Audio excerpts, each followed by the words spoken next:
तो देखो आज हम क्वेश्चन स्टार्ट करने जा रहे हैं बेसिक की वीडियो के बाद। जो पहला क्वेश्चन है वो ये रहा अपना सामने। कह रहा है Vinod and Mohan are partners. Vinod की कैपिटल दे रखी है 1,00,000 रुपये और मोहन की कैपिटल दे रखी है 60,000 रुपये। बहुत सिंपल क्वेश्चन है। Interest on capital is payable 6% per annum. Interest on capital है 6%। यहाँ पर जो हमारे विनोद भाई हैं इनको सैलरी मिल रही है 3,000 रुपये पर मंथ। तो सैलरी 3,000 रुपये पर मंथ है, तो साल भर की सैलरी कितनी हो जाएगी? 12 से मल्टीप्लाई करेंगे इसको, ठीक है। तो 36,000 रुपये सैलरी इसकी हो जाएगी। नेट प्रॉफिट दे रखा है 80,000 रुपये। तो जैसा मैंने लास्ट क्लास में आपको P&L एप्रोप्रिएशन का फॉर्मूला बनाया था, सारा कुछ उसमें पुट करना है, ठीक है। तो यहाँ पर आप इस तरीके से देख सकते हैं किस तरीके से होगा। तो सबसे पहले आपको यहाँ पे P&L अकाउंट में प्रॉफिट डालना है 80,000। आपने प्रॉफिट डाला। प्रॉफिट डालने के बाद आपने यहाँ पर लिखना है इंटरेस्ट ऑन कैपिटल। ये रहा आपका interest on capital. Interest on capital कितना आ रहा है? उनकी कैपिटल का 6%। तो जितनी कैपिटल है उसका 6% और 6%, ठीक है। एक की कैपिटल थी 1,00,000, तो 1,00,000 का 6% हो गया 6,000 रुपये। एक की कैपिटल थी 60,000, 60,000 का 6% कितना हो गया? 3,600 रुपये। दोनों का टोटल किया तो कितना आया? 9,600। Then salary. सैलरी किसको देनी है हमें? विनोद को। विनोद की सैलरी कितनी है? 3,000 रुपये पर मंथ है। तो 12 से मल्टीप्लाई करेंगे तो कितना हो जाएगा? 36,000 रुपये। बस इतनी सी चीज़ें डाल ली थी, हो गया क्वेश्चन खत्म। इतना चीज़ें डालना है। 80,000 रुपये का प्रॉफिट टोटल मारा। 80,000 में से ये और ये हमने दे दिया, तो बचा कितना प्रॉफिट? ये रहा। यानी कि इसको बैलेंसिंग फिगर से निकाल लेंगे। ये जो हमने निकाला है ये किससे निकाला है? बैलेंसिंग फिगर से। तो 80,000 में से ये दोनों माइनस करेंगे तो 34,400 बचा। इस 34,400 को इक्वल रेशो में मैंने बांट दिया। इक्वल क्यों बांटा? क्योंकि मैंने आपको सिखाया था कि जब भी हमें रेशो गिवन नहीं होगी, इसका मतलब पार्टनरशिप बीट साइलेंट है रेशो को लेके। और अगर पार्टनरशिप बीट साइलेंट है तो साइलेंट के केस में रेशो क्या हो जाएगा आपका? इक्वल। और रेशो इक्वल हो जाएगा तो इनको मैंने बराबर बराबर बांट दिया दोनों को। 34,400 को अगर हम दो हिस्सों में करेंगे तो कितना आएगा? 17,200, 17,200। बस आपका यही था पहला क्वेश्चन। तो आराम से समझ में आ जाएंगे, क्वेश्चन में कोई दिक्कत नहीं है। बाकी हर एक क्वेश्चन जो मैं करवाऊंगा, हर एक क्वेश्चन में कुछ ना कुछ वेरिएंट नज़र आएगा। जो क्वेश्चन में नहीं करा रहा PDF में वो आपको इजीली हो जाएगा, आप अगर खुद ट्राई करेंगे तो, ये सारी बातें सुनने के बाद, ठीक है। तो अगला क्वेश्चन क्या कह रहा है कि X and Y are partners sharing profits in the ratio of 2:1 कि X और Y पार्टनर है, किस किस रेशो में प्रॉफिट बांट रहे हैं? 2:1 में। Fix capital of the partners were 5 lakh, 5 lakh and 2,50,000 2,50,000 respectively. तो एक्स वाई और जेड की हमें क्या दे रखी है? कैपिटल दे रखी है। यहाँ पर हमें इस क्वेश्चन में क्या पता लगा एक नया, कि हमें कैपिटल कौन सी दे रखी है? फिक्स दे रखी है। और इसके अंदर हमें रेशो भी दे रखी है। The partnership deed provides that interest on capital is to be allowed 10% per annum. Partnership deed कह रहा है इंटरेस्ट ऑन कैपिटल कितना है? 10%। तो इनका इंटरेस्ट ऑन कैपिटल कितना हो जाएगा बताओ? इसका 5 लाख का 10% कितना हो जाएगा? 50,000, 50,000 और 25,000, ठीक है। Z is to be allowed salary 2,000 per month. तो Z की सैलरी भी कितनी हो गई? 2,000 पर मंथ। तो इसका मतलब Z की सैलरी कितनी हो गई? टोटल 24,000 रुपये। Profit for the firm year ended 31 March 2023 after debiting Z salary. बस यहाँ पर ना एक लाइन ऐड हो गई है, आफ्टर डेबिटिंग Z सैलरी, ठीक है। इसकी वजह से मेरे को यहाँ पर ये ठीक करना पड़ेगा इस क्वेश्चन को, वरना आपसे ये क्वेश्चन हो जाता, कोई दिक्कत नहीं है। आफ्टर डेबिटिंग जेट सैलरी को समझाना है। बाकी ये 4 लाख का जो प्रॉफिट है हमें दे रखा है, लेकिन इस 4 लाख के प्रॉफिट में ये कह रहा है कि हमने सैलरी दे दी है, हमने सैलरी दे दी है। लेकिन हमें एक चीज़ समझनी पड़ेगी कि जो भी हम प्रॉफिट निकालते हैं, जो भी हमारा प्रॉफिट होता है वो ध्यान से देखो कैसे लेना है कि always take profit before any appropriation. कि जो भी प्रॉफिट हमें लेना है वो हमेशा बिना किसी एप्रोप्रिएशन से पहले लेना है। इसका मतलब कि जो सैलरी हमने दे दी है वो हमें नहीं देनी थी। अगर सैलरी हमने दे दी जो नहीं देनी थी तो उसको हमें वापस से रिवर्स मारना है। कैसे रिवर्स मारेंगे? नेट प्रॉफिट देखो कितना दे रखा है? 4 लाख रुपये। तो जो सैलरी हमें आफ्टर से बिफोर बनानी है, तो अगर मैंने किसी बंदे को सैलरी दे दी है प्रॉफिट में से, तो अगर उसको वापस से रिवर्स मारूंगा तो जितनी सैलरी दी है उसको वापस ले लो। वापस ले लो मतलब प्लस कर लो। तो प्लस कितनी करेंगे? 24,000 रुपये। 2,000 रुपये पर मंथ है, तो 12 से मल्टीप्लाई करके 24,000 रुपये वापस ले लेंगे। याद रखना प्रॉफिट हमेशा बिफोर वाला चाहिए। बिफोर वाला मीन्स बिफोर एनी एप्रोप्रिएशन, मतलब उसके अंदर से ना सैलरी, ना इंटरेस्ट ऑन कैपिटल, ना कमीशन, कुछ भी एडजस्ट नहीं होना चाहिए, ठीक है। तो कितना आएगा? 4,24,000। 4,24,000 हमारा प्रॉफिट आया। इसका मतलब हमें क्वेश्चन कितने से चलना है? 4,24,000 से। अब देखो हमारे सॉल्यूशन को ध्यान से। 4,24,000 का हमने प्रॉफिट डाला। इंटरेस्ट ऑन कैपिटल मैंने निकाल ही दिया था, 50,000, 50,000, 25,000 ये डाल दिया हमने। उसके बाद सैलरी डाल दी 24,000 रुपये। खत्म कहानी। सैलरी वापस से डाली, क्यों? क्योंकि हमने सैलरी वापस से ऐड कर ली थी। अगर मैं ऐड ना करता, सोचो, तो यहाँ पर कुछ बच्चे सोचते हैं कि 4 लाख रुपये यहाँ लिखो और यहाँ ये 24,000 मत लिखो, आंसर तो तब भी आएगा। फिर क्यों यहाँ पे ये चीज़ करी, यहाँ पर 24 ऐड भी करिए, यहाँ पे 24 लिखा भी, बात तो वही हो गई। पर हमें यहाँ पे शो तो करना पड़ेगा ना भाई की सैलरी दी है, समझ आ रही है बात। पहली कंडीशन ये। दूसरी कंडीशन आपको अगले क्वेश्चन में बहुत अच्छे से समझ में आएगा कि ये चीज़ अगर नहीं करोगे तो दिक्कत हो जाएगी, ठीक है, तो आपका आंसर ही गलत आ जाएगा। इसीलिए अपनी आदत बना के चलो कि आपको जो भी प्रॉफिट चाहिए वो बिफोर एनी अप्रोप्रिएशन चाहिए। तो आपको यहाँ पे 424 लिखना है, यहाँ 125 और यहाँ पे 24,000 रुपये, ठीक है। जब आप इतना, यहाँ पे 24,000 रुपये, जब आप इस तरीके से चलोगे तो आपका जो बैलेंस बचेगा, प्रॉफिट कितना बचा, 4,24,000 में से 125 और 24,000 गए तो बचा कितना, 2,75,000। तो 2,75,000 का आपका प्रॉफिट बचा। इस 2,75,000 के प्रॉफिट को आपको बांटना है। अब मैंने बोला कि रेशो दे रखी है क्वेश्चन में, अभी तक के क्वेश्चन में रेशो नहीं थी। अब इसको रेशो में कैसे बांटे, तो देखो 275 है, ठीक है, इसको रेशो में बांटना है। रेशो क्या दे रही है हमें, 2:1, और ये रेशो किसकी है, XYZ की। अब एक बात समझो, इनका टोटल कितना है, 2, 2 4 और 1 5।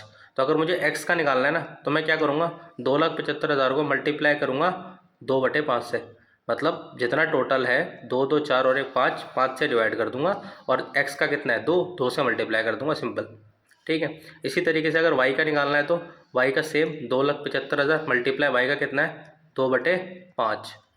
फिर z का भी सेम 2,75,000 पे 1/5। समझ आ रही है बात।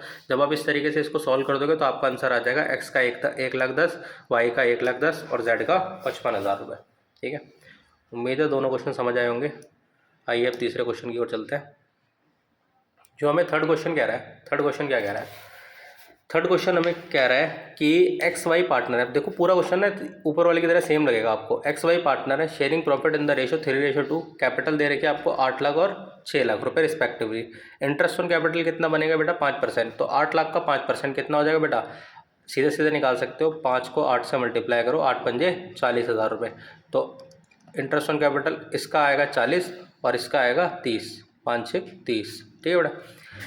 वाई को सैलरी मिल रही है, एनुअल सैलरी 60,000, एनुअल सैलरी है, यानी कि सैलरी पूरे साल की है, तो इसको 12 से मल्टीप्लाई करने की ज़रूरत नहीं है। तो सैलरी कितनी हो गई भाई, 60,000 रुपये, simple. Which has not been withdrawn, मतलब अभी तक दी नहीं गई है।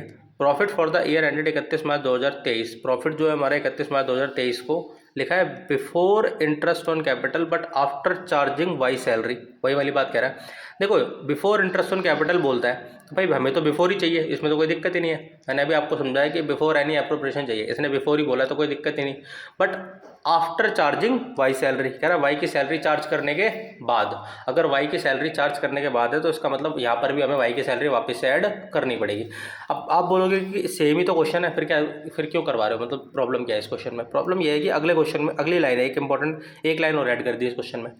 पीछे वाला क्वेश्चन ये क्वेश्चन बिल्कुल सेम है, बस डिजिट्स अलग है, ठीक है। बाकी यहाँ पर देखो एक लाइन और ऐड कर दी, इसलिए ये क्वेश्चन हमें करना ही पड़ेगा। इस लाइन को पढ़ो, क्या कह रहा है, a provision of 5% of the net profit is to be made in respect of commission to the manager. याद रखना है कमीशन टू द मैनेजर है, not to the partner. Partner commission नहीं है, कौन सा कमीशन है, मैनेजर का कमीशन। और मैनेजर के कमीशन के लिए हमने 11th क्लास में पढ़ा था कि मैनेजर का कमीशन हमारा P&L अकाउंट में जाता है, ना कि P&L एप्रोप्रिएशन में। तो आइए जरा इसका भी सोल्यूशन देखते हैं। तो जैसा कि मैंने अभी आपको बोला कि जो मैनेजर कमीशन होता है, एक तो आपको हो गया मैनेजर कमीशन और साथ के साथ इंटरेस्ट ऑन लोन, ये दो पॉइंट आएंगे आपके क्वेश्चन में। एक मैनेजर कमीशन, एक इंटरेस्ट ऑन लोन, किसका पार्ट है बेटा, P&L अकाउंट का, ना कि P&L एप्रोप्रिएशन का।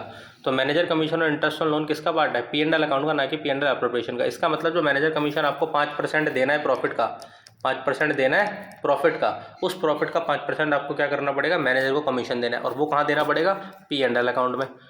समझ रहे बात। तो आपको एक P&L अकाउंट बनाना पड़ेगा, छोटा सा बनेगा, कोई दिक्कत नहीं है। तो याद रखो, अब मैंने आपको बताया ना बिफोर बनाना पड़ेगा, मतलब कि जो सैलरी हमने 60,000 रुपये दी थी, उस 60,000 की सैलरी को वापस से ऐड करके बिफोर बना लिया। अब जो बच्चे पीछे वाला फॉर्मेट अपनाते हैं, मतलब वहाँ पे 4 लाख लिख के 24,000 की सैलरी ना लिखते, तो यहाँ पर वाला कंसेप्ट गलत हो जाएगा, क्योंकि अगर आप 24,000 का 5% निकालोगे तो वो आपका हो जाएगा गलत, ठीक है बेटा। तो आपको पहले 2,40,000 का 5% निकालोगे तो वो हो जाएगा गलत। आपको क्या करना है, 2,40,000 में पहले 60,000 को प्लस करना है, उसके बाद जो आपका आंसर आएगा 3 लाख रुपये। इस 3 लाख में, ठीक है, इस 3 लाख के अंदर इस 3 लाख का 5% आपको कमीशन देना है, ठीक है बेटा। इस 3 लाख का 5% आपको कमीशन देना है, कितना आएगा, 15,000 रुपये। 3 लाख का 5% कितना, 15,000 रुपये। फिर नेट प्रॉफिट कितना बचा आपका, 2,85,000, मतलब कि 3 लाख का प्रॉफिट था, 3 लाख के प्रॉफिट में 15,000 आपने मैनेजर को कमीशन दे दिया, बचा कितना नेट प्रॉफिट, 2,85,000। अब इस 2,85,000 से हमारा क्वेश्चन चलेगा बाकी क्वेश्चन सिंपल है, आपको आ गया होगा। पीछे के क्वेश्चन समझ आ रहे हैं तो ये दिक्कत नहीं आएगी आपको। देखो 2,85,000 का आपने ये लिखा, हमने आपको इंटरेस्ट ऑन कैपिटल निकाली थी 40 और 30, तो 40 और 30 कितना हो गया, 70,000 रुपये आपकी टोटल इंटरेस्ट ऑन कैपिटल आ गई। सैलरी किसकी दे रखी है ये, वाई की सैलरी कौन सी थी बेटा, एनुअल सैलरी थी, तो हमें इसको 12 से मल्टीप्लाई करने की जरूरत नहीं है, ये भी लिख दिया 60,000 रुपये, क्वेश्चन खत्म। 285 में से 70 और 60 माइनस करेंगे कितना आएगा, 1,55,000। फिर से वही कहानी, एक्स और वाई, 1,55,000, 1,55,000 को 3:2 में बांटना है, तो 3/5, 3 और 2 5 हो जाएगा, 5 से डिवाइड करेंगे, एक्स के लिए 3 से मल्टीप्लाई कर देंगे। फिर से वही 155 मल्टीप्लाई बाय 2/5, ठीक है, तो 5 से डिवाइड करेंगे, 2 से मल्टीप्लाई कर देंगे, सिंपल क्वेश्चन, ठीक है। ये 3 क्वेश्चन आपके हो गए। और जो अगला क्वेश्चन आ रहा है काफ़ी इंपॉर्टेंट और बढ़िया क्वेश्चन है एकदम, तो इस क्वेश्चन को समझते हैं, काफ़ी अच्छा क्वेश्चन है प्रैक्टिस पर्पज से। कह रहा है अतुल मिथुन पार्टनर है, sharing profit in the ratio of 3:2।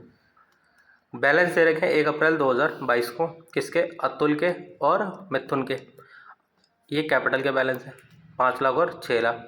Loan का बैलेंस दे रखा है बेटा 3 लाख रुपए क्रेडिट और मिथुन का दे रखा है 2 लाख रुपए डेबिट। अब ये लोन के क्रेडिट डेबिट का मतलब क्या है, इस बात को समझो बेटा। 3 लाख रुपए क्रेडिट बैलेंस, एक बात समझो, अगर किसी चीज़ का बैलेंस क्रेडिट है इसका मतलब ये मेरे लिए क्या बन जाती है बेटा, लायबिलिटी, और किसी चीज़ का बैलेंस मेरे लिए डेबिट है तो ये मेरे लिए क्या बन जाएगा, एसेट, ठीक है बेटा, ये मेरे लिए क्या बन जाएगा, एसेट बन जाएगा। अब देखो अगर इसका बैलेंस क्या है बेटा, क्रेडिट है तो ये लायबिलिटी, और इसका बैलेंस है तो एसेट। लायबिलिटी है तो उसके ऊपर जो इंटरेस्ट बनेगा वो मुझे क्या देना पड़ेगा या लेना पड़ेगा, देना पड़ेगा, और एसेट के ऊपर जो इंटरेस्ट है वो मुझे मिलेगा, सिंपल बात है। यहाँ पे इंटरेस्ट पेएबल है, यहाँ इंटरेस्ट रिसीवेबल है। इंटरेस्ट पेएबल के केस में ये मेरा क्या हो जाता है, खर्चा, और इंटरेस्ट रिसीवेबल के केस में क्या हो जाएगी, इनकम। खर्चा और इनकम, खर्चे के केस में जो मेरा ये अकाउंट है वो किस में जाएगा, P&L के डेबिट में, क्योंकि मैंने अभी आपको समझाया था कि इसके ऊपर जो इंटरेस्ट बनता है वो इंटरेस्ट ऑन लोन किस अकाउंट का पार्ट है। अभी मैंने ऊपर आपको नोट लिखवाया था कि इंटरेस्ट ऑन लोन और मैनेजर कमीशन P&L अकाउंट का पार्ट है, तो यहाँ पर जो इंटरेस्ट ऑन लोन आएगा ये भी P&L में जाएगा, बट ये P&L में कौन सी साइड जाएगा, डेबिट साइड, क्योंकि P&L में डेबिट साइड जाते हैं हमारे खर्चे और P&L में क्रेडिट साइड जाती है हमारी इनकम। P&L में क्रेडिट साइड जाती है हमारी इनकम। अब कितना आएगा देखो, 8% रेट वहाँ पे दे रखा है, ध्यान से पढ़े। यहाँ पे कितना रेट दे रखा है बेटा, it was agreed to allow and charge interest 8% on partnership rate provided to allow interest on capital 10%। तो कैपिटल पे इंटरेस्ट है 10%, लेकिन इंटरेस्ट ऑन लोन कितना है 8%। तो मैं यहाँ पे ना आपको एक चीज़ और समझा दूँ इसमें पहले ही, कि मैंने पहले भी आपको ये चीज़ समझाई थी कि अगर इसके अंदर ये 8% वाली बात गिवन ना होती, मान लो 8% गिवन नहीं है, ठीक है, तो क्या करता, तो मैं इस केस में तो लेता 6% और यहाँ पर लेता कुछ भी नहीं, क्योंकि बेटा जो 6% वाली बात है वो इंटरेस्ट पेएबल के केस में लगती है, इंटरेस्ट रिसीवेबल के केस में नहीं लगती। मतलब जो 6% वाली बात समझाई थी ना कि अगर पार्टनरशिप बीट साइलेंट है तो इंटरेस्ट ऑन लोन कितना जाता है, 6%। 6% किसके केस में जाता है, इंटरेस्ट पेएबल के केस में, ना कि रिसीवेबल के केस में, ठीक है बेटा।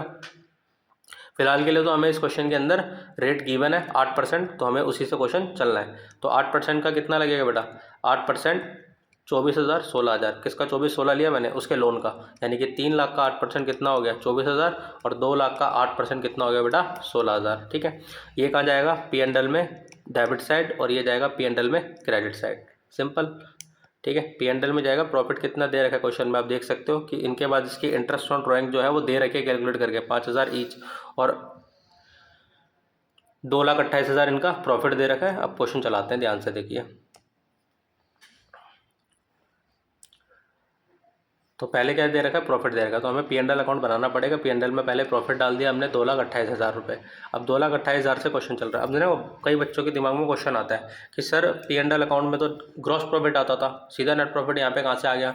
बेटा वो क्वेश्चन वही है, मतलब कि वो क्वेश्चन वही चीज़ है, इस चीज़ को समझो, ठीक है, इस चीज़ को समझो कि जो आपका P&L अकाउंट होता है, ठीक है, P&L अकाउंट में मानता हूँ मैं, आपने बोला कि यहाँ पे GP आता है, यानी कि ग्रॉस प्रॉफिट आता है, ये बन चुका है ऑलरेडी, मतलब कि P&L अकाउंट में GP आ चुका है, और P&L से हम नेट प्रॉफिट भी निकाल चुके हैं। लेकिन अभी हमने P&L में ना एक एंट्री छूट गई, तो हमने इसको क्या मान लिया, नेट प्रॉफिट CD, और वापस से इसको यहाँ पे क्या ट्रांसफ़र कर दिया, नेट प्रॉफिट BD।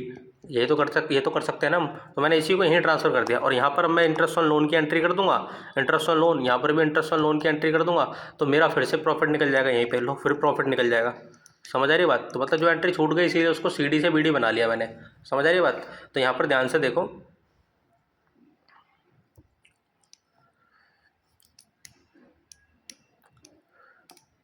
ध्यान से देखो, कुछ इस तरीके से ये रहा कि आपका जो नेट प्रॉफिट है कितना दे रखा है बेटा, 2,28,000। इस 2,28,000 में जो मेरा इंटरेस्ट ऑन लोन का इनकम वाला पार्ट है 16,000 रुपये, वो क्रेडिट आ गया, और जो खर्चे वाला पार्ट है वो डेबिट आ गया।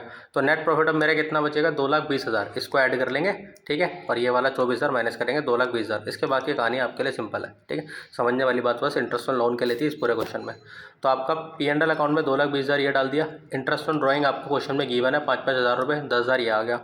इंटरेस्ट ऑन कैपिटल हमने निकाल दिया सीधा सीधा 50,000 और 60,000 रुपये, ठीक है, उनका रेट गिवन है। टोटल करोगे इसका आएगा 2,30,000, और इसमें से 1,10,000 माइनस करोगे तो कितना बचा, 1,20,000। 1,20,000 को इनकी रेशो दे रखी है, उसमें बांट देंगे, काम खत्म, ठीक है बेटा। तो 1,20,000 की इनकी रेशो दे रखी है, ध्यान से आप देख सकते हो, 1,20,000 की रेशो दे रखी है 3:2। तो इसको 3:2 में बांटेंगे और क्वेश्चन हमारा फिनिश, खत्म, कोई दिक्कत वाली बात नहीं है, ठीक है जी। तो समझ आया उनकी उम्मीद है सारे क्वेश्चन। किसी भी क्वेश्चन में डाउट आ रहा है तो आप बताइए, ठीक है, उसका डाउट भी हम क्लियर कर देंगे आपका।